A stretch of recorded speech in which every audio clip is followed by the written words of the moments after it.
আসসালামু আলাইকুম। আমি ডক্টর ইমদাদুল মাগফুর।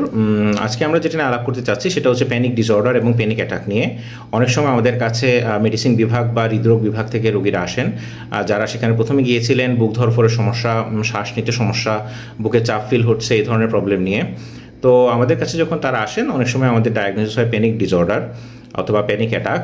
দুটোর মধ্যে পার্থক্য একটু বলে নিই। তা দুটোর উপসর্গ প্রায় একই রকম বা কাছাকাছি, কিন্তু একই সাথে যখন প্যানিক অ্যাটাকে আক্রান্ত রোগী যখন প্রায় 1 মাস বা তার বেশি সময় ধরে তার এই অ্যাটাকটা নিয়ে সবসময় ভয় থাকেন, অথবা যে জায়গাতে বা যে সময় বা যে পরিস্থিতিতে অ্যাটাকটা হচ্ছে সেই জায়গা পরিস্থিতিগুলো এড়িয়ে চলা শুরু করেন, এবং তার ফলে যখন তার জীবনযাত্রা ব্যাহত হয় তখন সেটাকে আমরা প্যানিক ডিসঅর্ডার নামে অভিহিত করি। তো প্যানিক অ্যাটাকের উপসর্গগুলো কী কী?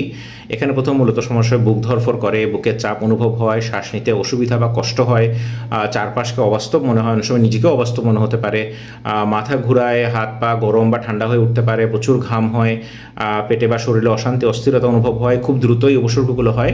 অনেকে ভয় পান মারা যাচ্ছি কিনা, মরে যাব কিনা, বা আমার কি মানসিক অসুবিধা হয়ে আমি পাগল হয়ে যাচ্ছি কিনা, এই ধরনের একটা চরম মাত্রাও একটা অস্থিরতা অশান্তি তৈরি হয়।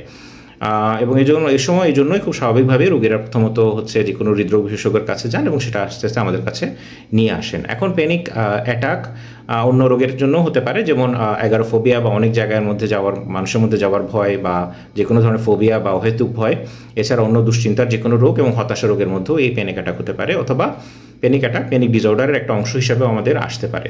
তো যখন রোগীরা আমাদের কাছে আসেন তখন আসলে আমাদের চিকিৎসা পদ্ধতি নির্ণায়ক হয় যে আসলে কি এটা কি প্যানিক অ্যাটাক কি অন্য রোগের কনটেক্সটে হচ্ছে না প্যানিক ডিসঅর্ডারের জন্য হচ্ছে।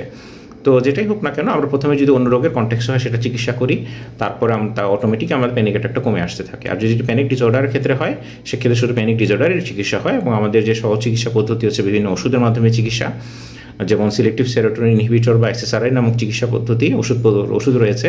এছাড়া আরও কিছু ওষুধ বিদ্যমান, পাশাপাশি বিভিন্ন সাইকোথেরাপি বা কথার মাধ্যমে চিকিৎসা, যেমন cognitive behaviour therapy, relaxation technique, mindfulness ইত্যাদি। তো আপনাদের যদি এই উপসর্গগুলো থাকে এবং আপনারা মনে করেন যদি এই রোগগুলো ভুগে থাকেন, তাহলে অতি দ্রুত একজন সাইকিয়াট্রিস্টের পরামর্শ নিন, অতি দ্রুতই চিকিৎসা নিন, যেন আপনারা স্বাভাবিক কাজে স্বাভাবিক জীবনে অতি দ্রুত ফিরে আসতে পারেন। সবাই ভালো থাকবেন, সুস্থ থাকবেন। আসসালামু আলাইকুম।